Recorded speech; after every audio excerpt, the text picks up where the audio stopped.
Before we can understand why a Dark Lord would secretly fear a grey pilgrim above all others, we must drift backward beyond the foundations of stone and time, toward the music that sang all things into being. In those timeless halls where the Ainur first gave voice to the thoughts of Ilúvatar, two spirits began their long divergence, not through malice or sudden corruption, but through fundamentally different understandings of what power should accomplish in the world. Their paths would separate like streams from a single spring, one flowing toward dominion through control, the other toward strength through service, each carrying within it the seeds of future conflict that would reshape the very foundations of Middle-earth. Mairon the Admirable found his calling in the forge halls of Ole the Smith, where hammer-song rang against anvil, and raw matter yielded to skillful hands that shaped it into forms of lasting beauty. Here he learned the deep satisfaction of imposing order upon chaos, of bending resistant materials to his will, through superior knowledge and unwavering determination. Yet as he watched the slow work of nurturing growth and guiding natural development, impatience grew within him like fire seeking swifter fuel, whispering that such careful tending was inefficient when a more direct approach could achieve in moments what required ages of gentle cultivation. He began to believe that true compassion lay in swift correction, that consent was merely an elegant but optional ornament to the greater good of perfect order imposed by those wise enough to see the larger pattern. In gardens where sorrow was transformed into wisdom, Olorin walked different paths entirely, learning at the feet of Nienna how grief, when honored rather than fled, could become the foundation of enduring hope. From her tears he discovered that the mightiest forces in creation often wore the mask of apparent weakness, that authority earned through service possessed a resilience no dominion could match, and that the secret fire burned brightest when it kindled other flames rather than consuming all light unto itself. This patient spirit understood that power's true purpose was not to eliminate choice,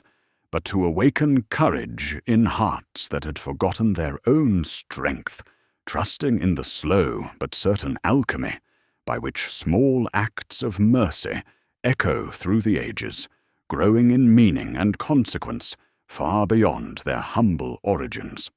Thus,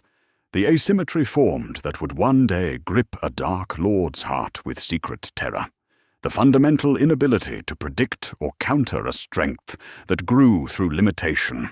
a fire that warmed without claiming dominion, a wisdom that trusted in the dangerous freedom of others to choose their own paths toward light.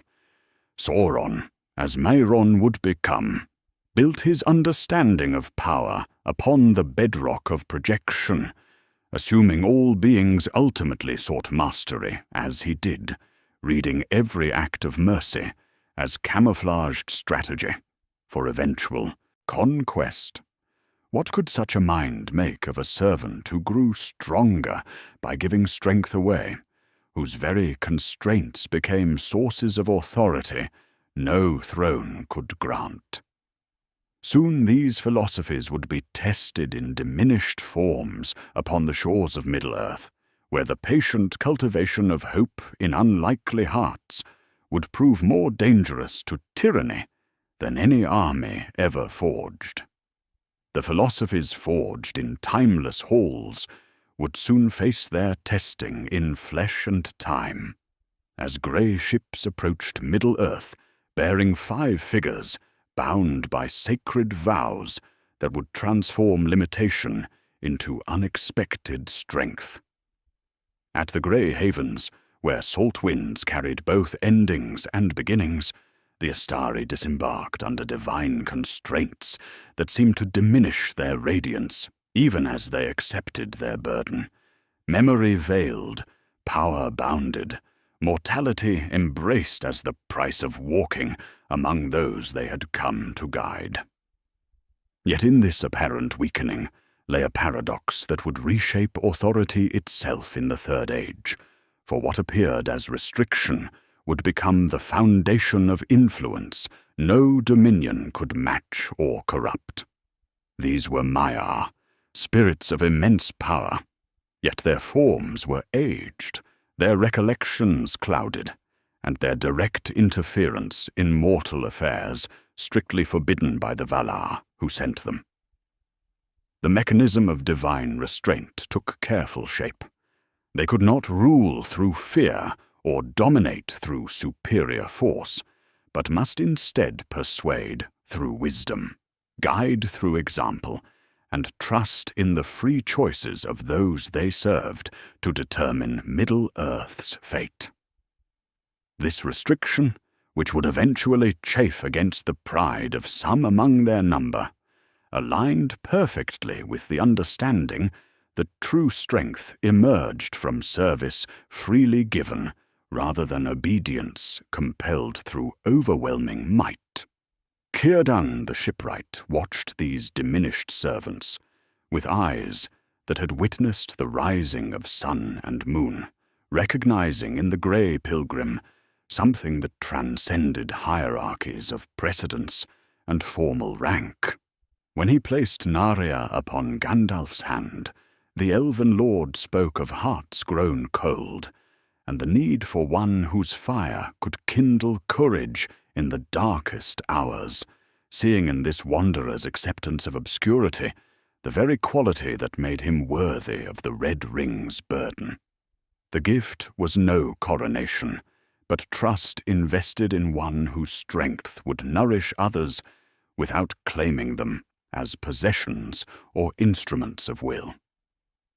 Already the seeds of future division were present among the five, as Saruman's assumption of leadership carried within it hunger for recognition that would make him vulnerable to corruption, while the blue wizards vanished into eastern uncertainties, where their fate remained shrouded in silence. Gandalf alone seemed to grasp that their mission's success depended not on their own greatness, but on their ability to awaken greatness in others, to serve as catalysts for courage rather than sources of command. The Sin's eye and the costs were real: isolation, misunderstanding from those they sought to aid, and the constant temptation to overstep bounds that gave meaning to their service. How would Sauron, master of direct domination and absolute will, interpret such voluntary restraint when his spies brought word of grey wanderers who wielded influence without claiming authority, who grew stronger through apparent weakness, whose very humility made them impossible to predict through the rigid geometry of his thought? The voluntary constraints that defined the Astari's mission would soon encounter a mind that measured all things through the rigid architecture of dominion and control. In the calculating chambers of Barad-dûr, where shadow took geometric form and will imposed itself upon matter through sheer force of intention, Sauron arranged the world like an architect of fear, trusting projection as his primary method of understanding. His genius was genuine, a piercing intelligence that could map appetites, anticipate bargains, and design systems that rewarded submission while punishing deviation into costly independence. Yet this very brilliance contained the seeds of his greatest vulnerability. The Dark Lord's understanding operated through the assumption that all beings ultimately sought mastery as he did, reading mercy as tactical deception, kindness as leverage for future advantage, and patience as a mask concealing eventual seizure of power. This lens, which had served him well in corrupting kings and suborning wizards, functioned perfectly until it encountered genuine humility, a quality so alien to his experience that he could neither predict its movements nor devise reliable countermeasures against its influence. Where others revealed their desires through their actions, Gandalf remained an enigma whose motivations seemed to operate according to principles Sauron had long since discarded as naive or performative. His mechanisms of surveillance created their own blindness, for his network of spies and servants could report what they witnessed, but could not interpret what they failed to understand completely. The Palantiri themselves, those ancient seeing stones that extended his vision across vast distances, became instruments of partial truth that implied false wholes when focused on one whose nature defied categorization. Through them, he could observe Gandalf's movements and trace his associations, yet the deeper pattern remained elusive, like trying to map a river by studying only its surface while the true current flowed beyond sight. Thus, the Grey Pilgrim confounded him, because Gandalf's influence did not flow through chains of command, but through friendships that refused conversion into instruments of control. Sauron began to perceive this wanderer as the prime mover behind stubborn resistance in the West,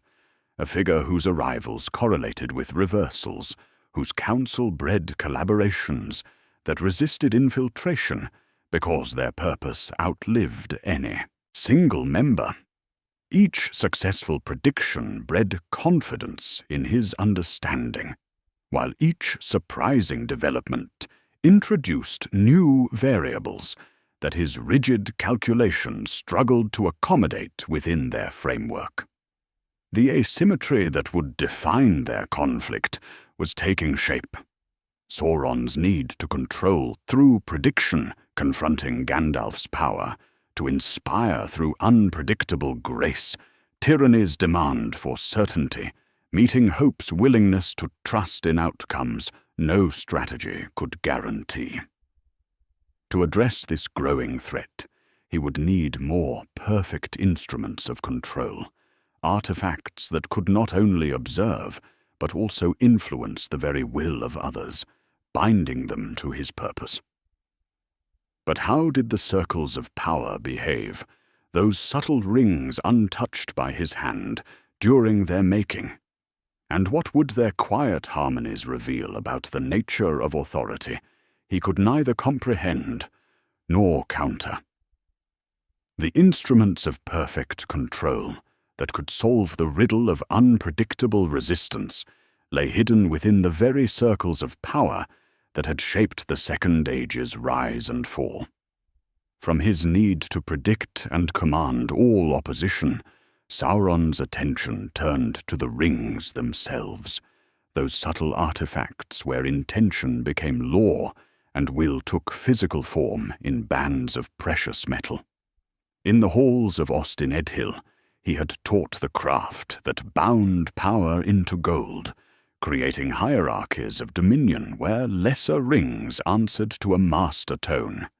Yet some circles had been wrought beyond his direct influence, complicating his certainty through their very existence and creating asymmetries that would define the coming conflict. The One Ring, forged in secrecy within Mount Doom's fires, represented the pinnacle of his philosophy made manifest. Absolute dominion, flowing through a single conduit that could command all other rings through resonance and compulsion. Its mechanism was elegantly direct, extending his will across vast distances, turning every subordinate ring into an instrument of surveillance and control that bound its bearer to his purpose, whether they understood their servitude or not. Yet the three Elven rings, Vilya, Narya, and Nenya, had been crafted in secret after his departure from Eregion, untouched by his hand, designed not to dominate, but to preserve, heal, and kindle hope in hearts grown cold with despair. Here lay the source of his deepest frustration with the Grey Pilgrim. For Naria the Red carried within its golden circuit a virtue that inverted everything the One Ring represented. Where his masterpiece sought to possess and control, the Ring of Fire stirred courage without claiming ownership, inspiring resistance that multiplied beyond any formula he could devise or counter through conventional applications of force. Its bearer became a catalyst for unpredictable hope, kindling fires in other hearts that burned according to their own nature, rather than answering to external command, creating networks of influence that no surveillance could map completely, because they operated through freely given loyalty, rather than compelled obedience. Through the One Ring's connection to all others, Sauron could perceive the Three's activity like distant music, sensing their effects without comprehending their source or predicting their patterns of influence. He witnessed hearts that should have despaired instead finding unexpected strength, alliances forming where his calculations predicted division, and resistance emerging from quarters he had dismissed as negligible or already neutralized through fear. The mechanism remained opaque to his analysis because it operated according to principles he had long since rejected as naive: service that created rather than consumed authority, strength that grew through limitation rather than expansion, fire that warmed without burning. This growing obsession with forces he could sense but not control would soon demand practical testing, as shadows gathered around a fortress in Mirkwood, where secrets lay hidden that could reshape the balance of the approaching war, and where a solitary wizard's courage to enter darkness alone would reveal both the extent of his unique threat and the intelligence that made him so dangerous to tyranny's carefully constructed certainties. The forces that could sense, but never fully control each other, would soon meet in practical testing, as shadows deepened around Dol Guldur, and a grey wanderer chose solitude over safety in his quest for dangerous truths. Through the corrupted paths of southern Mirkwood, Gandalf approached the necromancer's fortress with the kind of personal courage that defied every assumption Sauron had made about rational behavior under threat, demonstrating a form of reconnaissance that operated according to principles the Dark Lord could neither predict nor counter through conventional applications of surveillance and fear. Within those shadow-haunted halls where despair had taken architectural form, pressing against the mind like a tangible weight, the Grey Pilgrim discovered more than the necromancer's true identity, lurking behind veils of deception. In chambers where torment served as both punishment and interrogation, he found Thrain, son of Thror, the lost dwarf king, broken by years of captivity, yet still clutching remnants of his royal heritage. A key wrought in ancient halls, and a map that would reshape the balance of power across the north when their proper time arrived. This encounter revealed the mechanism of moral reconnaissance that distinguished Gandalf's methods from every intelligence network Sauron had devised or corrupted through fear and compulsion. Where the Dark Lord's agents gathered information to serve their master's dominion, binding others through terror and obligation, Gandalf sought knowledge to serve others' freedom, accepting personal risk and isolation to spare his allies from truths that might unmake their courage, before revelation could strengthen rather than destroy their resolve. The political dynamics surrounding his discovery deepened the Grey Pilgrim's burden, as Saruman's eloquent counsel of delay within the White Council served purposes that Gandalf could sense, but not yet openly challenge, without breaking trust he still hoped to preserve. The cost of such patient wisdom was profound loneliness, carrying secrets that separated him from potential allies, while suffering continued in places he might have relieved through premature action that would serve immediate mercy at the expense of ultimate victory. Through Thrain's key and the hidden map now secured within his robes, seeds were planted for Thorin's eventual quest, creating possibilities that no strategy could own, but that Providence might nurture into unexpected flowering when the proper season arrived. Sauron's attention began shifting as reports filtered through channels he trusted, speaking of a solitary intruder whose courage suggested intelligence networks that operated beyond the reach of conventional surveillance, gathering truths through methods his rigid calculations could not accommodate or predict. The Dark Lord found himself confronting an opponent who would risk everything to learn what others needed to know, whose discoveries did not immediately advertise themselves through boasts or banners, but worked like slow poison through the foundations of carefully laid plans. This single act of reconnaissance had introduced variables that demanded response, forcing adjustments to timetables that had seemed secure, compelling action that would soon reshape every theater from Greenwood to Gondor, through consequences no foresight could have mapped completely. The variables introduced by solitary courage into darkness would soon compel collective action, as Gandalf's persistent warnings about the necromancer finally overcame years of Saruman's eloquent delays within the White Council's deliberations. What had been gathered in shadow-haunted halls demanded response from the wise, forcing a decision that balanced urgency against the moral constraints that defined their authority, demonstrating how patient advocacy could eventually breach even the most sophisticated resistance, cloaked in reasonable counsel and procedural wisdom. The strike against Dol Guldur unfolded with measured force, respecting limits that preserved the integrity of their purpose, while testing unity under principles chosen to defend rather than dominate. Each member of the council contributed what conscience could sustain, guarding against overreach while maintaining coordination through trust rather than command, creating a structure that resisted corruption by distributing influence according to freely given commitment rather than imposed hierarchy.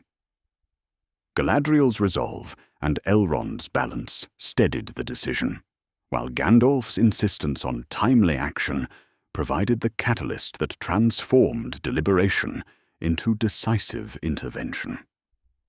Yet within those black walls, built to amplify terror's echo, Sauron read the approaching assault with practiced calculation, withdrawing not from panic or defeat, but from strategic assessment that remaining would expose him to further reconnaissance by an opponent whose methods defied every assumption about rational behavior under surveillance. The Dark Lord's retreat confessed something rare, recognition that the Grey Pilgrim had become too costly to ignore, too dangerous to engage directly when prepared foundations in Mordor offered superior advantages for the confrontation that could no longer be delayed indefinitely. This apparent victory carried within it acceleration rather than postponement of greater danger. For the shadow driven from Mirkwood returned to ancient furnaces, where labouring hosts awaited their master's direction, and timetables compressed by necessity rather than expanded by patient preparation. The Council's success had forced Sauron's hand precisely when remaining hidden might have served his purposes better. Yet allowing Gandalf's intelligence gathering to continue unchecked presented risks that no strategic patience could justify or contain through conventional applications of surveillance and fear.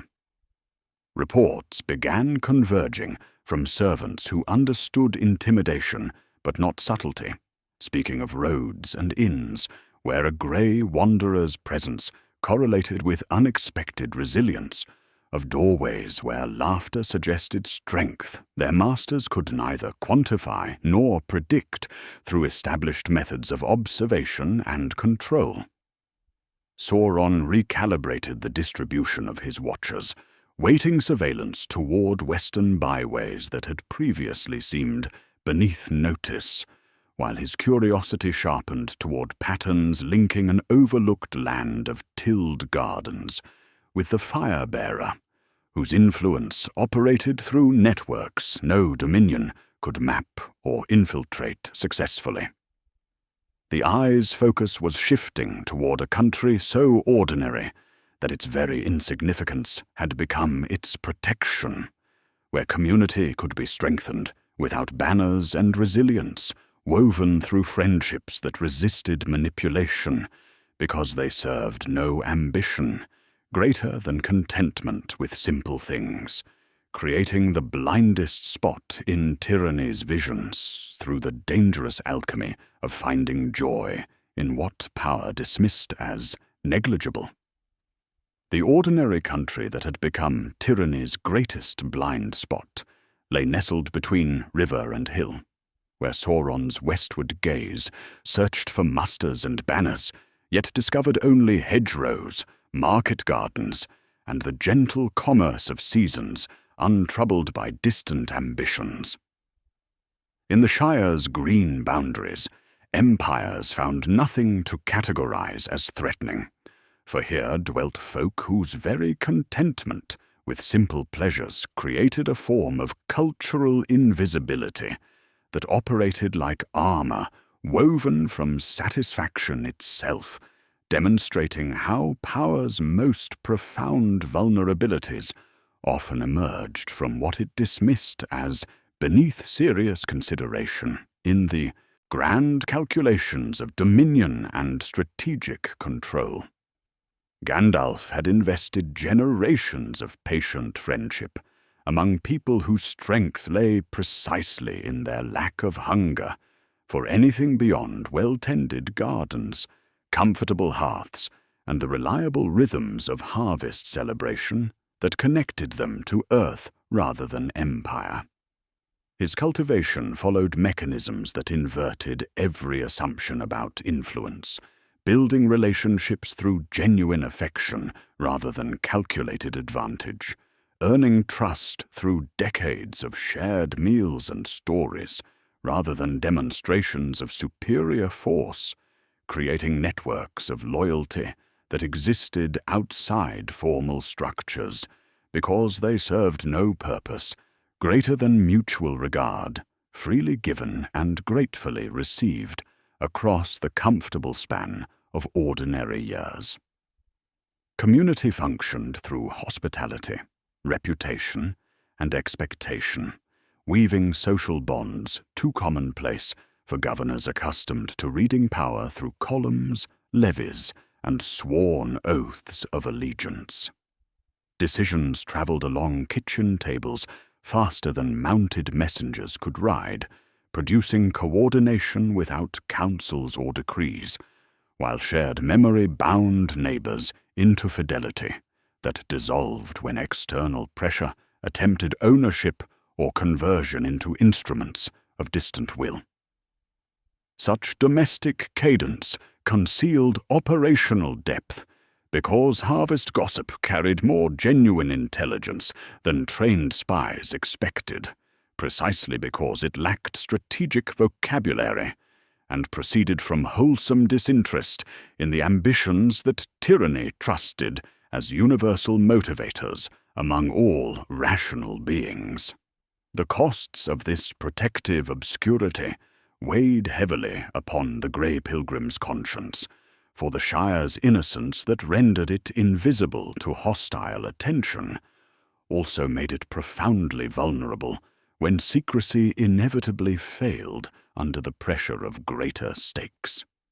Gandalf carried the burden of knowing that his friendship would eventually ask more of these gentle folk than they had ever imagined they possessed within themselves, transforming gardeners into guardians through necessity rather than choice, requiring discoveries of courage they carried but had never needed to summon from the comfortable depths of their untroubled hearts, forcing them onto paths they had never sought to walk.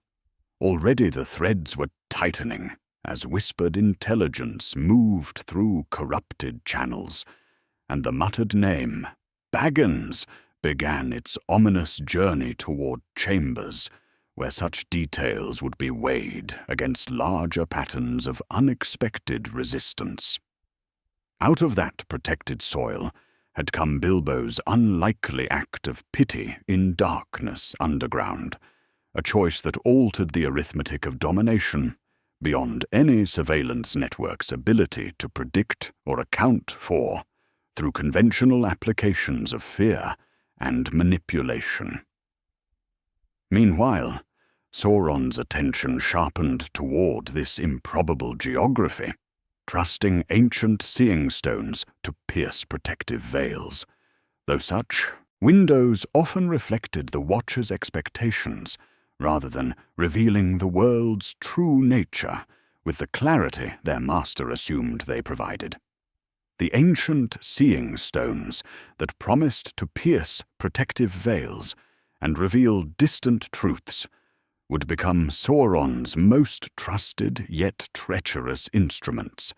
in his growing obsession with the Grey Pilgrim's unreadable influence. Wrought in elder days when Numenor's glory reached toward the stars, the Palantiri were conceived as gifts bridging distance through crystalline communion, allowing swift counsel across leagues that would otherwise require weeks of dangerous travels through hostile territory. Yet their very clarity contained deceptions that would reshape the nature of surveillance itself in ways their makers never intended or foresaw. These spheres functioned not as passive windows, but as resonant minds that aligned with their users, reflecting will as much as revealing truth,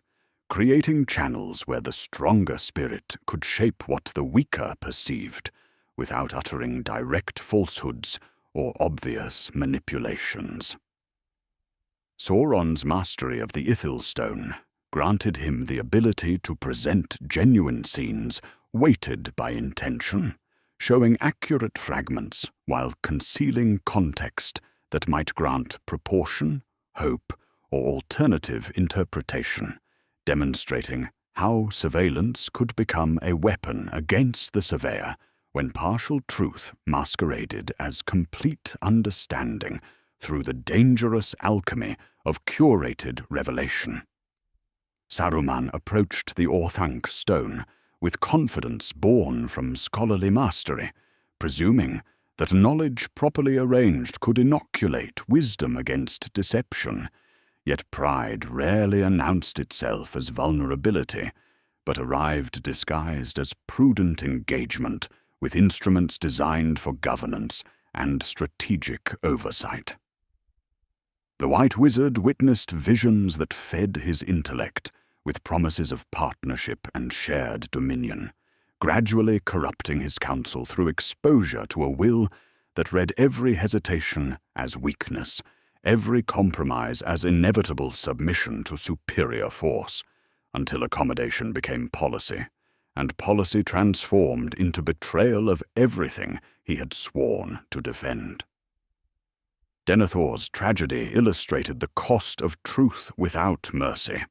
As the ruling steward sought assurance for his besieged city, yet received only overwhelming visions of Mordor's gathering. Might, while proportion, slipped away, like water through desperate fingers. Through the Anor Stone, he witnessed genuine threats presented without context. Knowledge stripped of wisdom, sight divorced from the protective limitations that preserved sanity, when confronting complexity, designed to paralyze rather than inform, demonstrating how even noble hearts could shatter when exposed to curated despair that masqueraded as necessary preparation for inevitable doom. Gandalf's refusal to claim or wield the Palantiri created the asymmetry that most confounded Sauron's calculations, for where the Dark Lord expected acquisition of power to follow familiar patterns of accumulation and display, he encountered restraint that protected both information and people from revelations that could unmake courage before wisdom could transform knowledge into strength rather than surrender.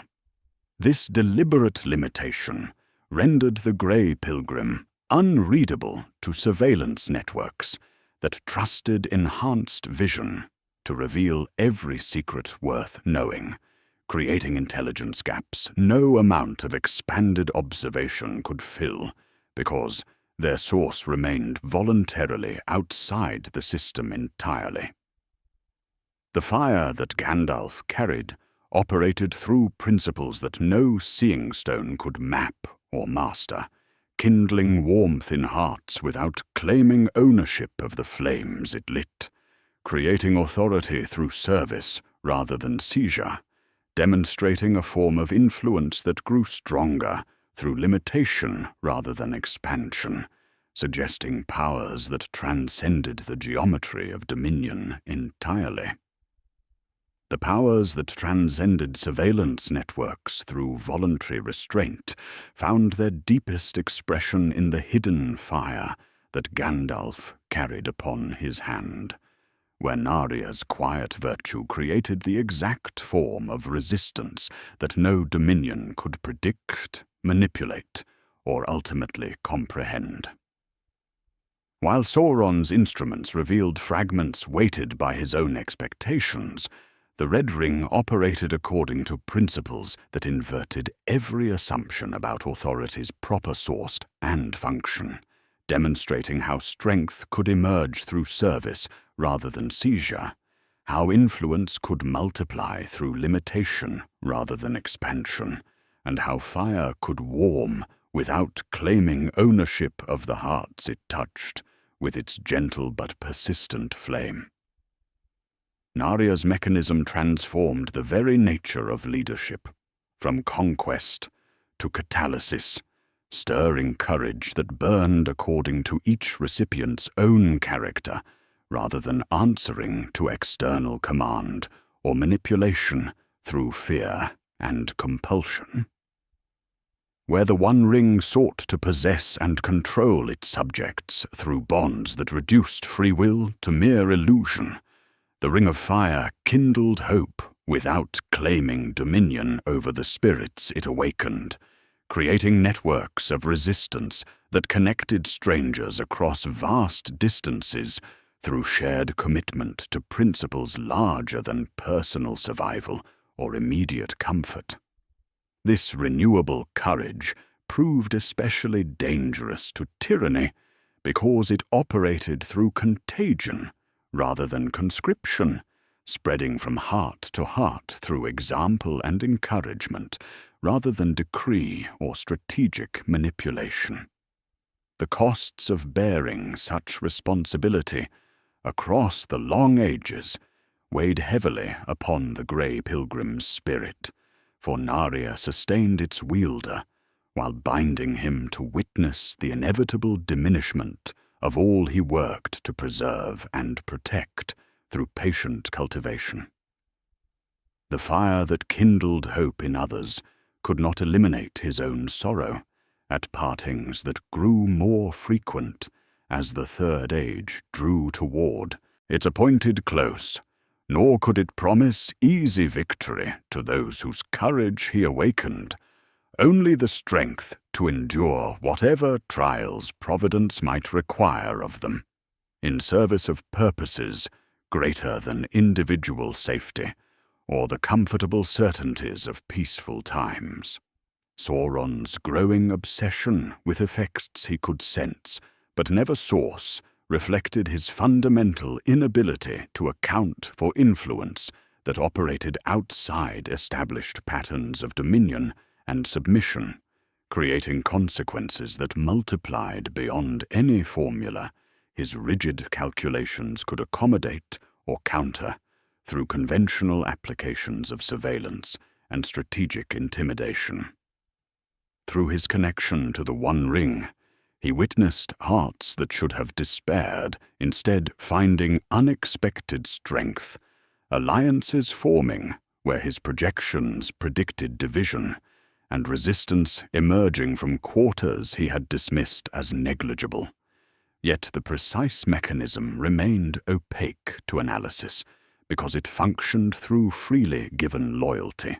rather than compelled obedience to hierarchical structures he could map and infiltrate. This fire would soon face its greatest testing in a city where despair had taken architectural form and curated visions threatened to break even the strongest hearts,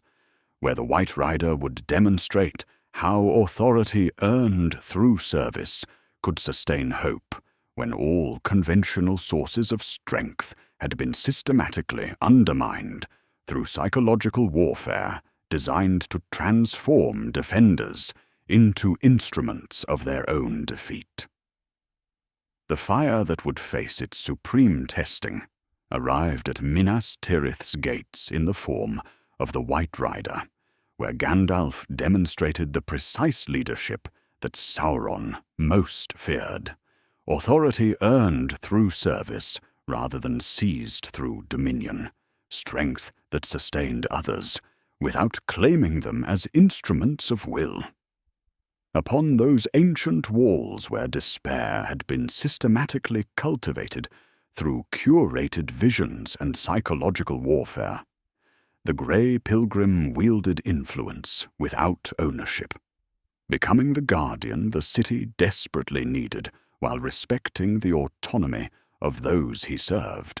proving that crisis could reveal moral clarity rather than justify abandonment of principles that gave meaning to survival itself. Denethor's tragedy illustrated how Sauron's strategy of breaking resistance through breaking its stewards had succeeded with proud Saruman, yet failed against one whose power operated outside conventional hierarchies of command and submission entirely.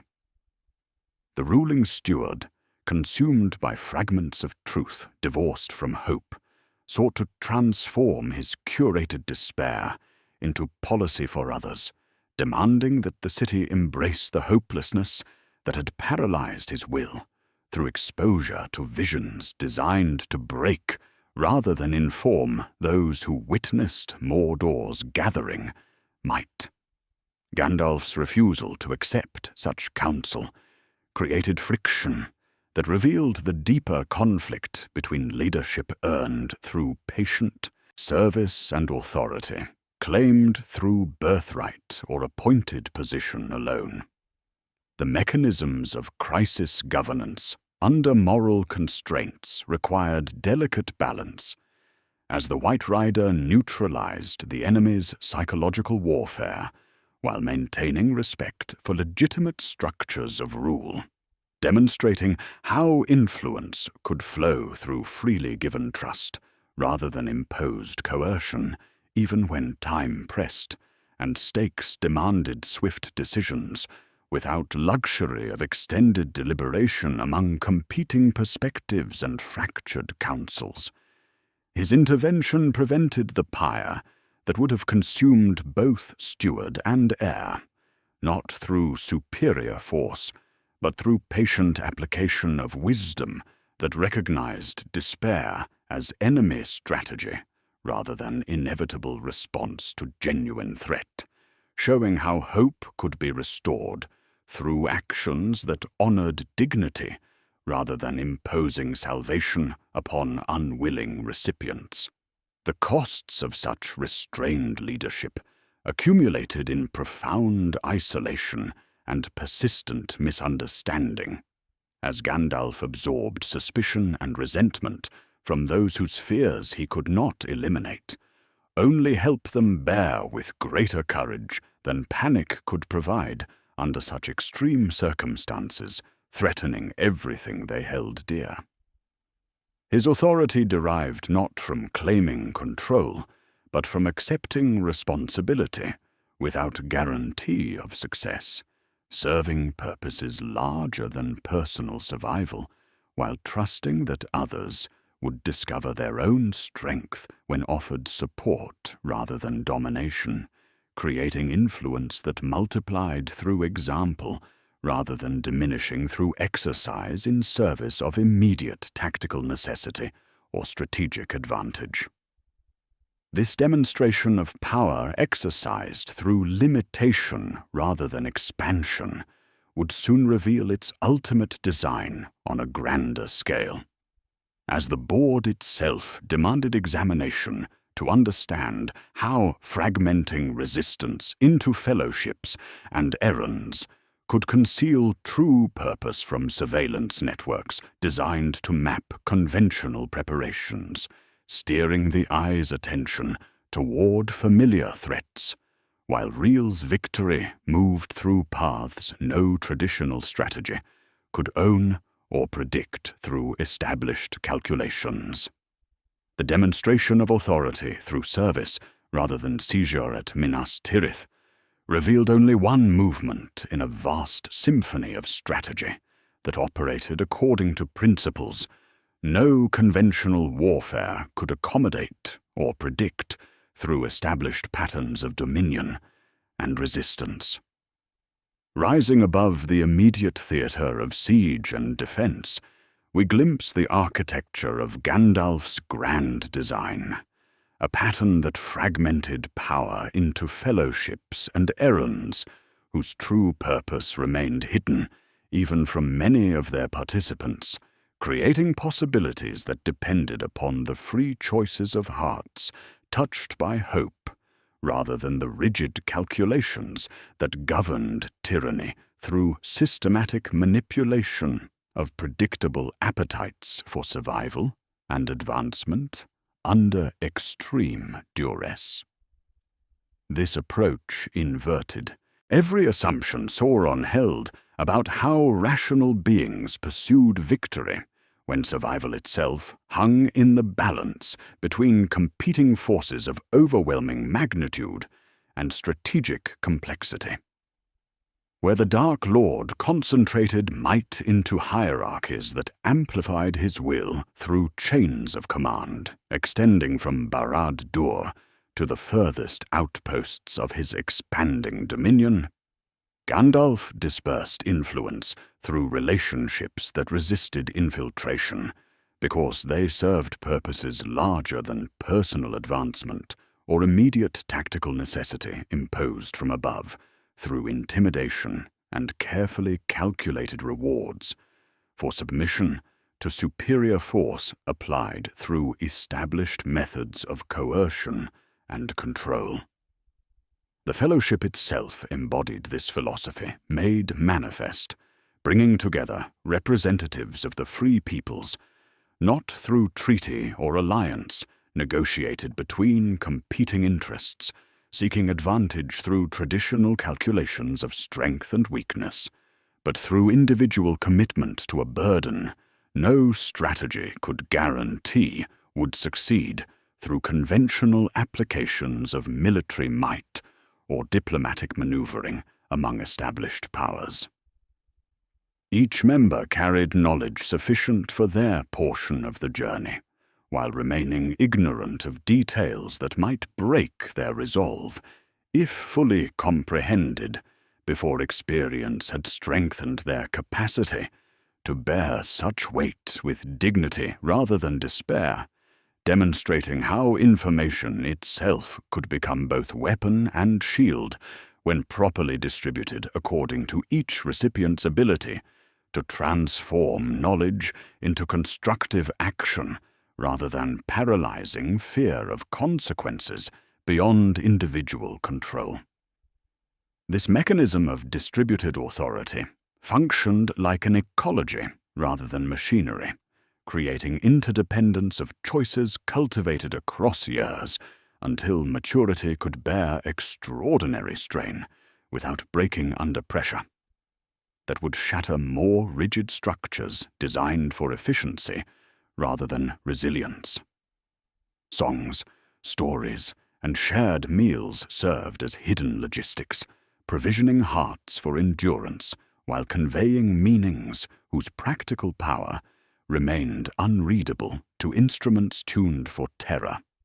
rather than the subtle harmonies that connected strangers across vast distances through commitment to principles that transcended immediate survival or personal comfort,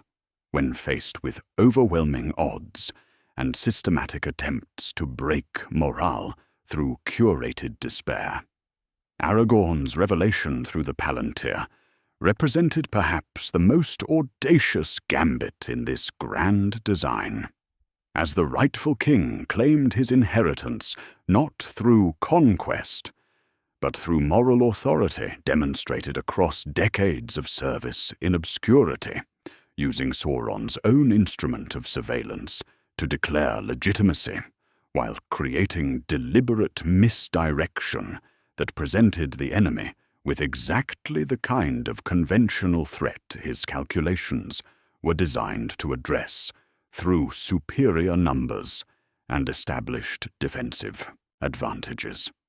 The confrontation within the Seeing Stone offered Sauron a returned king, gathering armies for direct confrontation, drawing attention toward familiar patterns of military logic while concealing the humble path that would ultimately determine victory through means no dominion could anticipate or counter through conventional, strategic response. The muster of the West at the Black Gate completed this pattern of apparent folly, transformed into wisdom through principles that transcended ordinary understanding of how power operated in contests between organized forces seeking territorial or ideological dominance through application of superior might and strategic positioning. By marching openly toward Mordor, with forces insufficient for victory through conventional assault, the combined armies created exactly the demonstration Sauron expected from opponents operating according to familiar precedents in the long history of warfare, absorbing his attention and military resources, while the true strike moved through paths no surveillance network designed for armies and banners could effectively monitor or predict through established methods of observation and analysis. Yet this strategy of open ends carried profound costs that Gandalf accepted with humility, recognizing that every fragmented mission risked failure, and every entrusted choice could end in tragedy beyond any steward's power to prevent through superior planning or more careful preparation of resources and contingencies. The true genius lay not in eliminating uncertainty, but in embracing it as necessary condition for the kind of victory worth achieving, trusting in providence that could not be commanded, while accepting responsibility for consequences that extended beyond individual ability to foresee or control through strategic calculation alone,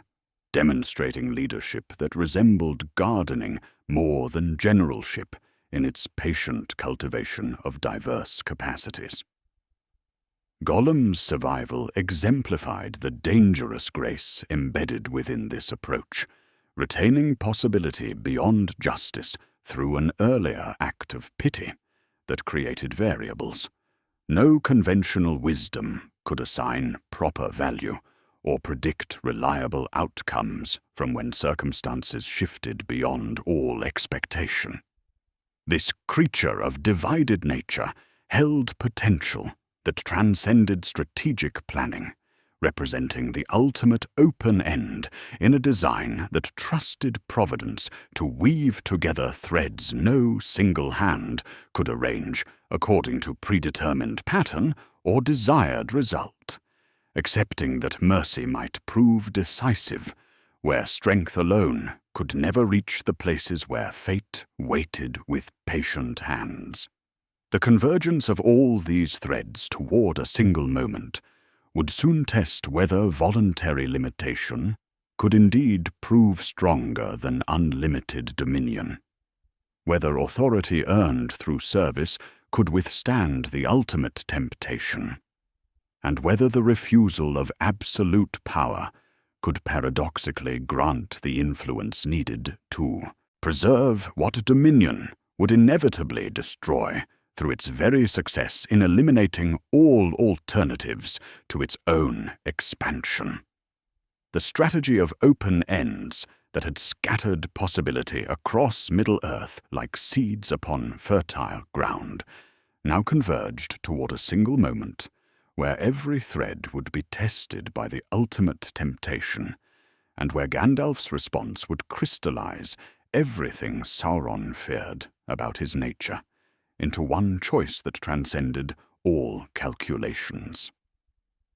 We return to the familiar comfort of Bag End, where firelight dances across well-worn furniture, and the scent of pipeweed mingles with the weight of destiny, as a golden circle rests upon a trembling hand that offers swift deliverance from all uncertainty through the simple act of acceptance, presenting the grey pilgrim with everything his long service had seemingly prepared him to wield with wisdom and restraint for the greater good of Middle-earth. The ring's temptation operated through the projection of its bearer's deepest desires, offering Gandalf visions of order imposed through superior wisdom, of suffering eliminated through benevolent dominion,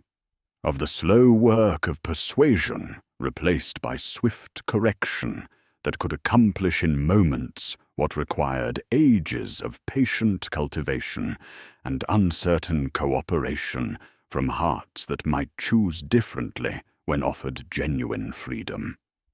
The mechanism functioned by presenting authentic goods, achievable through questionable means, making the terrible seem reasonable, and the forbidden appear as necessary compromise with harsh realities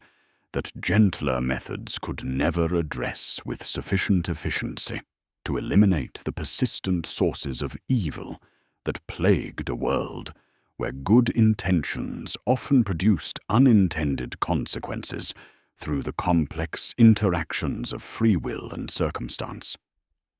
Yet the wisdom learned at Nienna's feet, tempered by ages of service under the constraints that had seemed like limitations but proved to be sources of strength, enabled Gandalf to perceive the ring's true nature beyond its immediate utility as an instrument of swift victory. He understood that to claim the One Ring, even with the noblest intentions, would be to become another Dark Lord, replacing one tyranny with another, through the inevitable corruption that flowed from possessing absolute power over the wills of others, for the ring itself was an extension of Sauron's philosophy made manifest, designed to transform every virtue into a chain that bound its bearer to the rigid geometry of dominion and control. The fire of Narya upon his hand offered a different path entirely, its warmth reminding him that true authority emerged from service, freely given rather than power seized through opportunity, that strength grew through limitation rather than expansion, that hope kindled in other hearts burned according to their own nature, rather than answering to external command imposed through superior force or wisdom.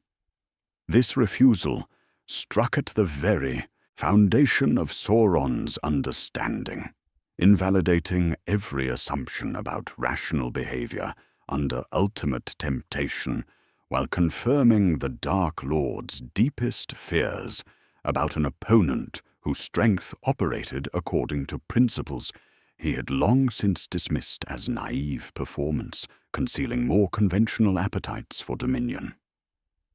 Where Sauron would always reach for greater power as solution to every obstacle, interpreting refusal as temporary hesitation before inevitable submission to superior logic, Gandalf demonstrated the incomprehensible strength of voluntary limitation, choosing the harder path precisely because it preserved the freedom of others to participate in victory rather than merely witnessing salvation imposed upon them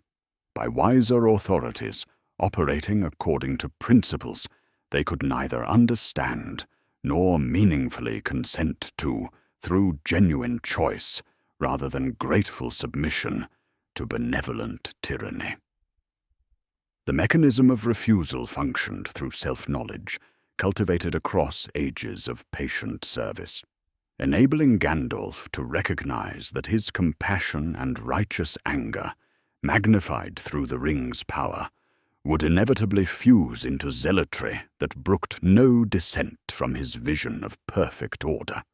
transforming every good intention into justification for eliminating the messy uncertainties that made freedom meaningful rather than merely theoretical. By declining mastery over the ring, he preserved space where providence could operate through means no strategy could own or direct, maintaining the dangerous possibility that others would discover strength they carried but had never needed to summon,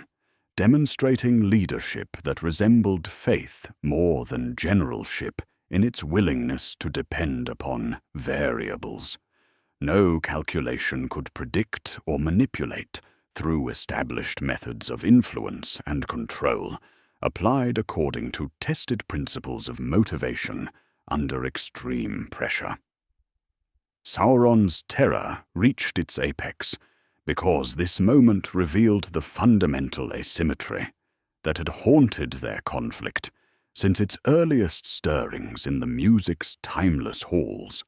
where two philosophies had diverged like streams from a single spring toward fundamentally different understandings of what power should accomplish in the world. The Dark Lord found himself confronting evidence that his primary opponent possessed not only the courage to refuse ultimate power, but the wisdom to recognize such refusal as the source of authority no dominion could grant or revoke, creating influence that multiplied through limitation rather than diminishing through exercise, demonstrating strength that grew stronger through apparent weakness because it trusted in the creative possibilities that emerged when hearts were free to choose their own paths toward light. The costs of such refusal accumulated in profound uncertainty about outcomes no conventional wisdom could guarantee, as Gandalf accepted responsibility for consequences that extended beyond his ability to control, while trusting that the fragmented missions and patient cultivation of unlikely heroes would somehow converge toward victory through means no single mind could design or direct according to predetermined patterns. The ring's return to its hiding place among Bilbo's possessions created new variables that would soon demand response from surveillance networks designed to map conventional threats rather than humble paths that concealed their significance through apparent insignificance, forcing the eye's attention toward demonstrations of military might, while the true strike moved through territories No dominion could effectively monitor or predict through established methods of observation and strategic analysis. Soon the board itself would tilt toward its final configuration, where calculation would fail completely, and salvation arrive wearing the mask of apparent defeat, carried by footsteps almost erased by ash toward fires that had witnessed the ring's creation and would determine its ultimate fate. The refusal that had crystallized Sauron's deepest fears about power, rejected rather than seized, now cascaded toward its ultimate testing, as every scattered thread of Gandalf's patient strategy converged upon a single moment where calculation would fail completely, and eucatastrophe emerge from the intersection of providence and choices made in darkness years before their consequences could be understood. Standing simultaneously at the Black Gate, where banners proclaimed defiance against impossible odds, and on the ashen slopes where two small figures struggled toward Mount Doom's crater, we witness how the Dark Lord's obsession with conventional demonstrations of might created the exact blindness his grey opponent required, allowing salvation to approach through paths no surveillance network designed for armies and territorial ambitions could effectively monitor or predict through established methods of strategic analysis and threat assessment.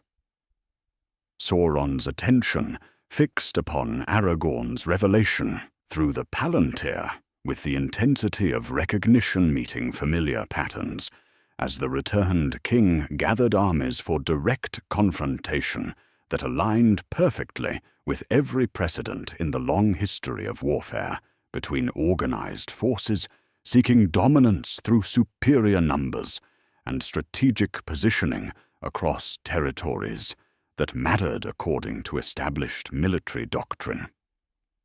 The muster of Gondor and Rohan, the march toward Mordor's gates, the desperate courage of insufficient forces challenging overwhelming might, all of this resonated with calculations the Dark Lord understood completely, drawing his focus and military resources toward a demonstration that promised resolution through conventional means he had mastered across ages of conquest and expansion, through systematic application of terror and superior organization applied according to tested principles of intimidation and reward for submission to his expanding dominion. The mechanism of misdirection through moral courage operated with devastating efficiency, as the combined armies at the Morannon absorbed Sauron's calculations while creating space where providence could work through means no strategy could own or direct according to predetermined outcomes established through conventional military planning and resource allocation. Gandalf's final gambit depended not upon superior tactical preparation, but upon trust in forces that transcended strategic manipulation, accepting that victory, if it came, would emerge from the intersection of long-cultivated friendships, patient mercy extended to the undeserving, and the dangerous grace that preserved possibility beyond justice through choices made in compassion years before their ultimate significance could be measured or understood by those who made them in moments of simple human kindness. Meanwhile, on the slopes of Mount Doom, where ash fell like grey snow, and the air itself seemed to burn with malice, Frodo Baggins approached the culmination of his impossible burden, demonstrating the precise form of heroism that Sauron's rigid philosophy could neither predict nor counter through established applications of fear and strategic intimidation designed to break the will of rational opponents operating according to familiar motivations. The ring's final assault upon its bearer operated through the projection of authentic goods, achievable through questionable means, offering swift relief from suffering through the simple act of claiming mastery over the instrument that had tormented Middle-earth for ages, whispering that mercy and wisdom combined could accomplish what force alone had failed to achieve, through more direct applications of superior power and strategic dominance over territories and populations. Yet even as Frodo's strength failed under the ring's ultimate temptation, succumbing to its insidious influence at the very threshold of victory, eucatastrophe emerged from the patient cultivation of mercy that had preserved Gollum's life through choices made in darkness and maintained through compassion that transcended strategic calculation or conventional justice applied according to established precedents for dealing with treachery and betrayal. The wretched creature's obsessive desire for his precious became the unexpected instrument of salvation, as his struggle with Frodo for possession of the ring culminated in his accidental fall into the cracks of doom, carrying both himself and the instrument of tyranny into the fires that had witnessed its creation, and would now determine its ultimate fate through means no wisdom could have designed or directed according to predetermined patterns of cause and effect. The moment of the ring's destruction crystallized everything Sauron had feared about his grey opponent into final recognition that arrived too late for any countermeasure or strategic adjustment to prevent the cascade of consequences already set in motion. Through years of patient preparation and trust in forces greater than individual will or calculation,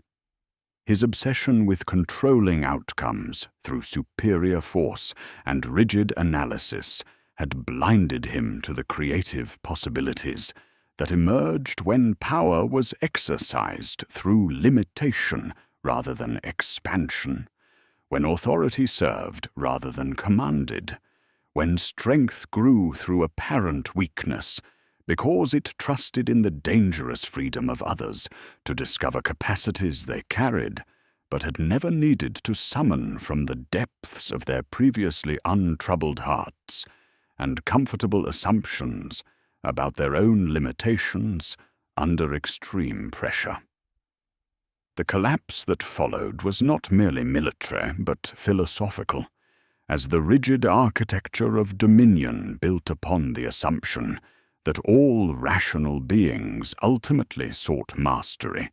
crumbled when confronted with evidence that some chose service, some preferred limitation, and some found strength in refusing the very power that tyranny trusted as universal motivator among all creatures capable of rational calculation under pressure and systematic analysis of available options for survival and advancement. Barad-dûr's fall represented the inevitable result when absolute will lost its instrument of control, when certainty shattered against the reality of grace operating through humble means, when the proud discovered that they had always feared the humble most, because humility contained the one power pride could never possess or comprehend through its established methods of analysis and strategic manipulation of predictable appetites for dominion and control over circumstances and other beings. The victory that emerged carried costs that no celebration could diminish, wounds that would mark both victors and the lands they had preserved, demonstrating how even eucatastrophe cannot erase the price of resistance against tyranny or restore what was lost in the long struggle against darkness that had shaped an entire age. The collapse that followed the ring's unmaking had validated every fear Sauron harbored about his grey opponent. Yet the victory that emerged carried wounds that celebration alone could not heal, marking both victors and the lands they preserved, with costs that would endure long after banners were furled, and songs of triumph faded into the quieter rhythms of peace earned through sacrifice. As we walk beside the grey pilgrim toward white ships waiting in the harbour, where endings and beginnings have always mingled like salt spray on ancient winds, we understand at last that Gandalf's true triumph lay not in the Dark Lord's defeat, but in making such defeat inevitable through the patient cultivation of courage that no longer required his presence to sustain itself in hearts that had learned to tend their own flames. The mechanism of Gandalf's ultimate victory operated through principles that inverted every assumption Sauron held about rational behavior under pressure, demonstrating authority that grew stronger through distribution rather than accumulation, influence that multiplied through limitation rather than expansion. Where the Dark Lord concentrated might into hierarchies that amplified his will through chains of command extending from Barad-dûr to the furthest outposts of his dominion, Gandalf had dispersed power through relationships that resisted infiltration, because they served purposes larger than personal advancement or immediate tactical necessity imposed through intimidation and calculated reward for submission. His greatest accomplishment was teaching others they possessed strength they had never needed to summon, creating networks of freely given loyalty that operated according to principles no surveillance could map, because they functioned through love rather than fear, through service rather than domination. With the One Ring's destruction, the 3 Elven rings began their gentle fading, their power to preserve and heal dissolving,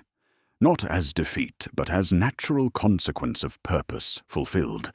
marking the end of an age when overt magic sustained beauty against time's patient erosion of all things crafted by finite hands. Narya's fire upon Gandalf's finger dimmed like a candle completing its vigil,